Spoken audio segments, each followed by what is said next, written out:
contei da doença. Ah, é verdade, tá. Do pânico. Da onde que saiu a doença? Eu já dava aula, então das 7 da manhã até meio-dia, mais a stream. Então, às vezes eu ia virado, quando dava meio-dia eu tinha que dormir. E aí, qual que é o problema de dormir? Dona Loló, Jurandir, programa policial torando na sala, uma barulheira, quarto quente, sem estar escuro. Toda hora eu acordava. Que merda. Como é que acorda? Não era assim, não? E aí... Não sei, ué. Era assim, velho. Aí tinha que vir fazer a live. Logo em seguida, Sem entendeu? dormir direito, fudidaço.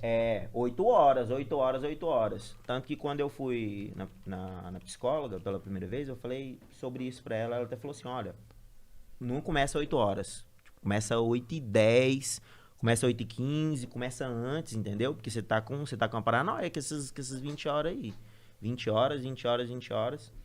Aí eu falei, pô, será que é mesmo? Então vou dar uma maneirada. Vou começar 21, vou começar 20h30. Quebrado só pra não dar o gatilho psicológico. Porque o problema foi que eu comecei a ter medo, assim, pelo menos a teoria que eu formei na minha cabeça foi começar a ter medo de mandar recado. Se uma pessoa mandasse eu mandar um recado, tipo, o Monark viesse aqui em mim e falasse assim, ó, vai ali e manda um recado pro Jean. Aí vinha o pânico. Eu chegava lá no Jean e travava. Queria correr. Por que mandar recado especificamente? Hã? Por que isso? Então, aí eu não sei por quê. Porque devido a esse ambiente, né? Onde eu não fazia exercício, onde eu não dormia, aonde... Trabalhava que nem um condenado. Trabalhava que nem um condenado e tudo, o que acarretou? Certo dia, fui aplicar uma prova na escola que eu dava aula, aplicava a prova de uma matéria só na escola inteira de uma vez. Então, por exemplo, se hoje era matemática, era matemática. Então, tinha 6 turmas do segundo ano. E todo dia eu entrava naquelas turmas. Era 6 turmas, 6 aulas. Uma aula em cada uma, todo dia. Então, era 30 aulas na semana. Todo dia eu via a cara de todo mundo, todo dia eu tava lá. Então, não tem como eu entrar lá e ficar com medo de falar em público. Me deu medo de falar em público. Me deu medo de ficar lá e querer correr. Era um saco ser professor com os moleques no colégio? Não, era tranquilo. Você gostava das aulas?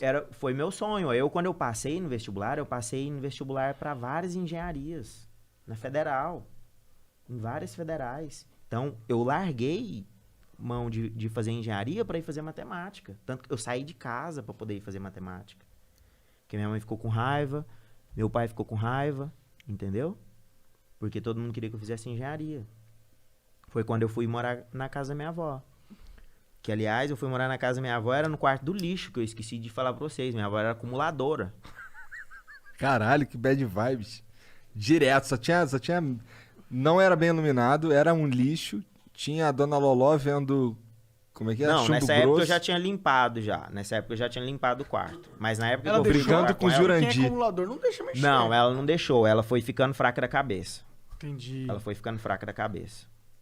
Tanto que eu até reformei a casa dela, depois que eu comecei a ganhar dinheiro, entendeu? A casa dela caiu os pedaços. Eu reformei a casa Ela tá dela viva ainda? todinha. Tá viva. Ah, legal. O Jurandir que morreu recentemente. Meus pêsames. Mas aí... ela agora, ela fica... Tá com a cabeça meio fraca, né? Ela fica falando, perguntando, cadê ele? Cadê o Jurandir? Aí você vai explicar que morreu, ela vem e chora. Caralho. Melhor falar Ela outra tá com coisa, Alzheimer? então, né? Fica parecendo que tá com Alzheimer. Talvez Mas sim, a esteja. gente já levou pra fazer os exames, Não não tá? fala que não é nada, entendeu? Que não tem nada. Mas aí é estranho, né? É estranho, caralho. porque parece Alzheimer. Né? É estranho. Aí, voltando na história da escola. Só prova de matemática. 6 turmas. Eu não dou conta de ficar em 6 turmas, óbvio. Então, o professor daquele horário ficava naquela turma. Tá. Sabe-se lá Deus o que aconteceu com a minha prova, porque eu entreguei bonitinha, tava bonitinha a prova. Uma questão, tinha lá, sei lá, 2 elevado a 3. E muito provavelmente na hora de colocar no Word, de passar para um computador para o outro, era uma versão diferente, desconfigurou o negócio tudo. A coordenadora não olhou, imprimiu o negócio, tudo, liberou pra todo mundo. Começa a prova, um levanta a mão. Ó, essa questão aqui tá assim, sem assado. Eu falo, caramba, velho, vou ter que passar em todas as salas e vou ter que anular a questão. Peguei a prova, fui passar, né? Passei na primeira turma. Ó, gente, seguinte, aconteceu tal e tal coisa nessa questão aqui e tal, blá, blá, blá.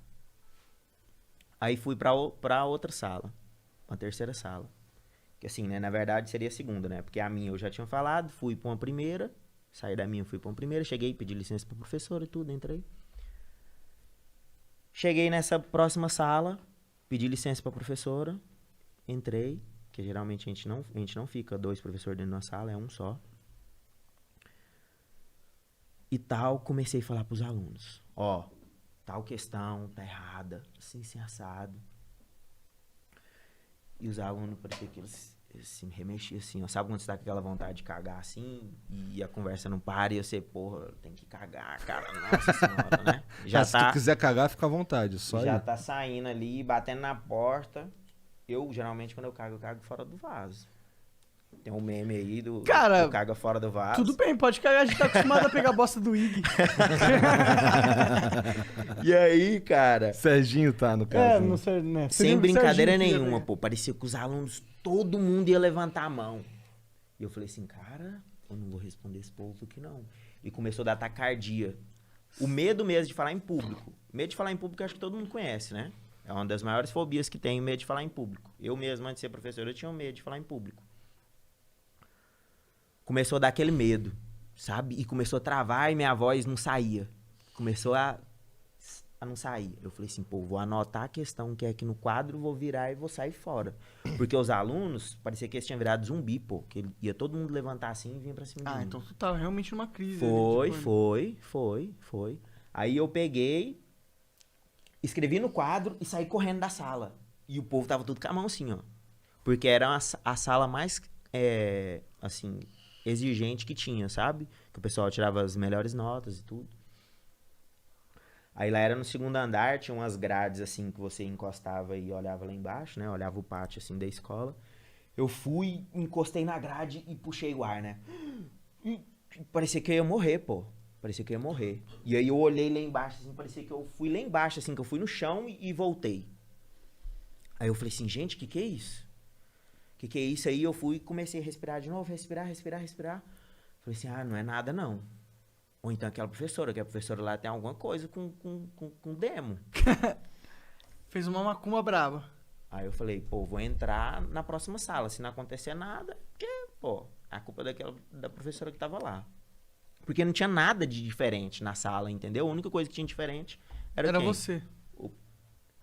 Era a questão que Não, tava... eu entrava lá todo dia, Monark. Mas você tava diferente, você tava se sentindo Eu diferente. tava diferente, mas aí eu queria colocar a culpa em alguém. Sim. Quem tava lá responsável pela sala era culpado. Aí fui e entrei na sala. Entrei na sala e tal, comecei a falar, olha, pessoal, deve ter tido um erro e tarará. Falei, belezinha. Saí alegre, né? Falei, pô, tô curado. Tô curado, entrei na outra sala, falei e tal. Quando bateu o sinal, os professores, por incrível que pareça, é igual os meninos. Sai todo mundo correndo, né? Jogando as coisas dentro do armário, já entrando dentro do carro e indo embora. Eu entrei dentro da sala dos professores. Alguns professores já tinham pegado as provas e já tinham chegado lá primeiro. E eles estão tudo no armário, né? Aí eu falei assim, gente, olha, aconteceu tal e tal coisa. Assim, assado, comigo. Cagaram. Cagaram. Passa um tempo, alguns dias, que eu tô entrando no banheiro dos professores assim, né? Tinha um banheiro só separado pros professores. A professora vem e me cata pelo braço assim. Eu falei assim, que isso, né? Ela falou assim, ó, vem aqui no canto aqui. Esse negócio aqui, esses professores aí, todo mundo toma remédio. Entendeu? Isso aí que você tem aí, isso aí é síndrome do pânico. Eu não quis falar pra você lá na hora, mas você tá com síndrome do pânico, isso aí. Caralho. Vai olhar isso lá. Eu falei assim, não é síndrome do pânico não, pô. Tinha alguma coisa lá naquele dia, lá naquela sala lá, porque não aconteceu de novo. Tô tranquilo. Passou, né? Chegou outro dia, a coordenadora chega na porta da minha sala. ó, seguinte, professor tal faltou, aconteceu não sei o que lá com ele, eu preciso que você vá em outra turma e passe uma atividade lá para eles. Como já era o cronograma, né, da aula, eu tava fazendo atividade naquela turma, na outra turma ia fazer a mesma atividade. Falei, pô, então vou lá, vou passar atividade para eles. Cheguei lá, parei na porta, voltei, né, a coordenadora tava descendo o segundo andar, né, voltei, corri atrás dela, peguei no braço dela, quase chorando, cara. Esse dia e ó que eu não sou de chorar, eu fiquei muitos anos na minha vida sem chorar. Nessa época mesmo, eu devia estar o quê? Há uns 5 ou mais anos sem chorar. Eu parei assim, igual um menino, sabe, fazendo pedido. Eu falei assim pra ela, vai lá na sala lá e dá o recado pra mim, tremendo, sabe? Ela olhou e falou assim pra mim, o que tá acontecendo? Eu falei, não, eu não dou conta de entrar lá na sala, não. Falou, não, mas o que tá acontecendo? Alguém lá falou alguma coisa pra você? Alguém fez alguma coisa? Eu falei, eu não sei porque eu não dou conta de ir lá dar o recado, não. Caralho, que doideira. Que doideira. Agora você imagina, eu voltar pra sala e sentar e ficar pensando, por que eu não dei conta de ir lá na outra sala? E aí você, nesse momento, realizou que você tava com o síndrome do pânico. Não, aí eu realizei que eu tinha que procurar ajuda, né? Que eu tinha que procurar ajuda.